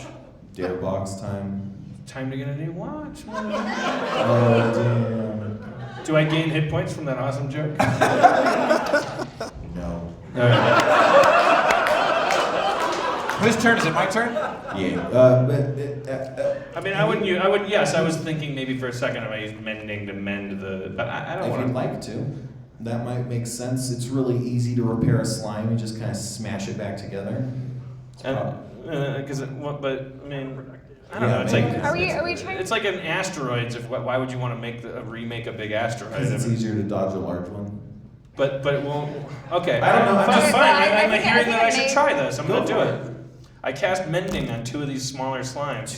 The slimes coalesce into a larger form. However, that final form seems to be smaller than the sum of the 2 slime masses. Ooh. This is like math. Non-Euclidean geometry. Spencer, may I use Alchemist's Fire Yeah, on the slime? Hurling a bag of alchemist's fire, you strike the blob directly in its center of mass, dealing 7 fire damage. The blob's now on fire. Which one did you do? Hooray! The one with the book or the one without the book? The slime? Yeah, there's 2 slimes at this point. Which would be better? The one Don't burn the book. that you like. I don't want to burn the book. Okay, cool. That slime dies. Only 1/2 slime is remaining. The one with the book. The one with the book. Flaming sword! Don't burn the book. Oh, You can extinguish the flames on your sword if you'd like. I extinguish the flames on my flaming sword! Now it's just a sword! It's a closet sword. Yes, yes, yes, yes, yes. It's a straight acting sword. Yeah, it's very butch. Closet sword. Yeah, It's a bear sword. Yeah, it wears shirts with sleeves now. And, You slice the book slime and it splits in half, but it also takes 17 damage. It appears to be on the ropes. How's the book? The book's cool, it's fine.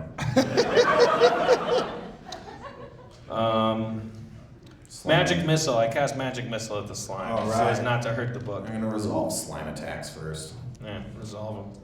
Good luck with that. Quark, you take 11 damage. uh-oh. Where's I put my hit points at? You should have been at full. I don't think you got hit from any of the spider things. I took a little bit of damage. I think I took like 7 or I something. think 7 from the lightning spider, so 7 and 11 would put you somewhere around 22. This is so exciting. It really is. I'm riveted. Sure, he takes 5 damage.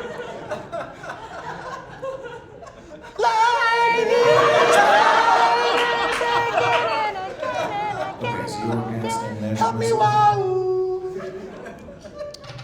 I'm just gonna play by myself. Magic missile. Have faith that will return to you, Spencer. I think it's funny if I act like that. It's just a joke. But were you gonna cast magic missile? Yeah, at the book wielding slime. Firing your magic missiles, they strike true. It takes 7 damage. Yeah. I've It's done dead. It's All dead. right. The slime evaporates. You see the book remaining, resting on the fleshy ground. Step back, magic expert. I go to the book. Yep. I examine it with my magical eyes. It appears to be written in some sort of red ink. Or maybe Abyssal? blood. It's actually a language you don't recognize. However, you still seem to feel the power and energy emanating from this book. Does it feel evil? It feels not evil, but definitely dark. Definitely the power of death. I touch it. You touch it. The book, right? Sharpie. It feels slightly damp with blood. As you touch it, a bit of blood seeps out of the book onto the ground. Open it up and check it out, man. I open up to the inside front cover. The inside front cover. That's the flyleaf. It's covered in blood. I open up to a random page in the middle. It seems to be written in red script that you don't recognize. It's definitely an old language of some sort. It's definitely not Abyssal or any other sort of demonic language as far as you can tell. Is it Gnome or Dwarven? It is not no. Is it Elvish? Can I? I detect magic on it. It is intensely magical. Intensely magic. Do our little magical shards have any effect on this sort of thing? Or I don't know. I whip out a shard. You whip Sure, out a baby. shard. we all whip our shards out. You guys We compare shard length. I only bring out enough shard to win. I pull my leaf skirt down for no reason. Okay. The shards have no reaction. I approach the book and see if I can read it. I cling to it tightly. Don't act it out then. Ooh, don't be snatching my book. Baby. I don't want to snatch it. I'm just trying to help. Well, look with your eyes, not with your hands. Fine. I look with my eyes. You look with your eyes. You see a book. It appears ancient and old. Thick and musty. Can I read the language? You cannot read the language. I say we take the book and find somebody who can speak this language. What are the exits available to us, Spencer? Right now, you can only see a sphincter on the floor. Yeah. Perfect spot to end, I think. Yeah. Look at Butthole a cliffhanger! Look at a sphincter! Thank you so much. Aaron McGaffney, everyone. Swordmaster. Aaron, are you selling merchandise out there? Oh, I'm so glad you asked. Spencer and I will be selling merchandise downstairs. T-shirts, 1 for 15, 2 for 25. Free smiles, free hugs, lots of love. Stay true to yourself. And depending on what time it is, so far I have yet to be unable to stay until I've signed every single thing that people buy. So Yeah. we may break that record here because we have to leave. I say we're getting close to wrapping this thing up here. Oh, of course. Well, that goes without saying. I mean, I don't want to talk about politics and religion for another 40 minutes. I just mean I don't know what time it is. It feels like we did a 4-hour show in a good way. It's 9:10. Chicken noodle dick. Chicken noodle dick. Chicken noodle dick and a can for you. There's a sip of some hearty broth, and your lips will froth at the taste of it, my friend. Chicken noodle dick. Chicken noodle dick. It's nice and thick. Let's sing the chicken noodle dick song. You guys, but we didn't sing it in last night's show in where were we? Kansas City. Denver. Denver. We sing it in the It's all the same. Here I am. Ain't got a dick, got a chicken noodle can. All my life, I've been putting this can inside my chicken noodle wife. Chicken noodle man, come down from the mountain, saying, chicken noodle man, you gotta work all day. Chicken noodle man, you gotta cross the river Jordan. Feed the devil soup until your troubles go away. Soup to the bowl, bowl to the spoon, spoon to the mouth, you're gonna get well soon. Gotta get some rest and sleep till noon. Grab a cup of coffee, then head to the saloon. Singing Chicken noodle gotta come down from the mountain, saying, chicken noodle man, you gotta work all day. Chicken noodle man, you gotta cross the river Jordan. Feed the devil soup until your troubles go away. The wind blows south and come what may. My chicken noodle wife let me just the other day. There's not much else I can do but pray. My chicken noodle man, I gotta work all day. Everybody! Chicken noodle gotta come down from the mountain, say, chicken noodle man, you gotta work all day. Chicken noodle man, you gotta cross the river Jordan. Feed the devil soup until your troubles go away. Very spiritual in Salt Lake City. It's a town. It's a half Mormon, half secular town. Half drunk, half sober. Thank you. It makes for good mythology. It's like a battery is powerful because it has it's got opposing charges and they're trying to get to each other. You can turn that into an alarm clock waking you up. for your job at Verizon. Wait, no, that's the wrong one. I want to try the other one. Yeah, but I should do some rapping. I should do some fucking hardcore rapping. You want to do a little rapping? I gotta. It's not because I want to. It's because they deserve it. Oh no, yeah, no. The people cry out for what they want. Like I don't want to have to look anyone in the eye tonight that says like, you didn't rap. I brought my daughter. You didn't rap. You didn't rap. I don't know if you guys have been listening to the podcast, but I've been getting really good, and the bar can't be raised high enough. Well, let's put the your money where your mouth is, man. I'm not afraid. Yo. So far, so good. Yo. Went to a lake and its name was Salt. I fucked your mama real hard, but it wasn't my fault. She came onto me and it wasn't me. I told her, eat my doo-doo and drink my pee. And she did. So I fucked her. She did her part, I did mine. Your mama's so fine. I went down to meet her in the salt mine. Here in Utah, that's what they do. They dig deep and pull it out and give it to the world for truth. Come on down to Harmontown. Salt. Turn that frown upside down. Chloride. He is yellow, poop is brown. So do you. Come on down to Harmontown. A simple seasoning right on your table, but is it that simple or did Cain slay Abel? It's a biblical town, but a different Bible. An Indian found a book. Is that Bible to cause confusion? There's 3 books. Is your underwear gonna get you dirty looks? If it's magical, don't be tragical. Just communicate like that chick did, and everyone will be fine, like a Fraggle. Kind of rhymed. One more time with the chorus. Come on down to Harmontown, Utah. Turn that frown upside down. Mama. He's yellow, poop is brown. Papa. Come on down to Harmontown. United States made of all different worlds. Boys and girls going Christmas shopping. Fucked your mama so hard that her titties were slopping out of her shirt onto the floor, and I scooped him up and said, you need these and more. You need to take care of yourself. Be a good mother. Go home, raise all my sisters and brothers. Be a proud woman. Get a career. Don't keep fucking me, Dan Harmon, standing here. Just the Mormons. Come on down to Harmontown. Tabernacle. Turn that frown upside down. Even Mormons. Yellow, poop is brown. Ex-Mormons. Come on down to Harmontown. Fleeing from my Mormon faith. It was so constrictive, I just had to escape. It was like Jehovah's Witness and Scientologists. I grew up under it and couldn't handle it. And everything your parents tell you, you gotta do the opposite. But every time you stand back, you might come back to it. Because it really doesn't matter what you pray to. It's all ghosts. It's just as relevant as what you put on your toast. Some people put jam, some people put jelly. I listen to Tori Amos, some people listen to Belly. They're both old bands from the 90s.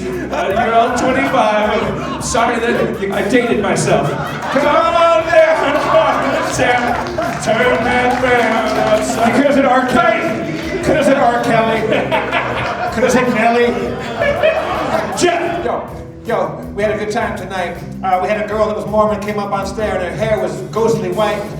She had presumably white undergarments on that protect her from evil. I hope that she doesn't get attacked by a boll weevil that eats up holes and lets in a pocket of sin. I know that Mormonism, the tabernacle, is something I'd like to get in and check it out just for a while. I think that maybe Brigham Young could make me smile. Come on down to Harmontown. Spencer's coming up, down, upside down. DM. Here's a yellow, poop is brown. Rap master down to Harmontown. My name's Spencer and I'm on the mic. I used to play volleyball, so I know how to spike. We just came out here to Salt Lake City. It's the saltiest place to suck your mama's titty. It's a lot of fun to be up here, I admit. I think that you all should just submit to my will. Just start all listening to me, and everybody doesn't even have to be free. You're all my slaves. Come on down to Harmontown. Thank you, Salt Lake City. Thank you very much, everybody. He is yellow, poop is brown. Thank you, Juice, for coming up down here. Harmontown. Craig, good luck with your job back in Wisconsin, or back in Los Angeles, right, and stuff. Talitha, our Mormon representative. Thank you, wise guys. Let's all go out, meet downstairs, get some merchandise, have a drink, and say, hey, oh, we can't have a drink. It's illegal here. Thank you, Aaron McGathy. Spencer Crittenden. I'm Jeff Davis. One more time for the mayor of Harmontown. Dan Harmon, everybody. God bless you. Whatever God that may be. I'm gonna walk around with my beer in my hand. Don't do it, Jeff. Don't do it. I'm gonna walk to the my green God, room he's like with Jesus a Christ. beer in my hand. Come on down to Harmontown. This is the sad part of the song. He is yellow, Pope is brown. Come on down.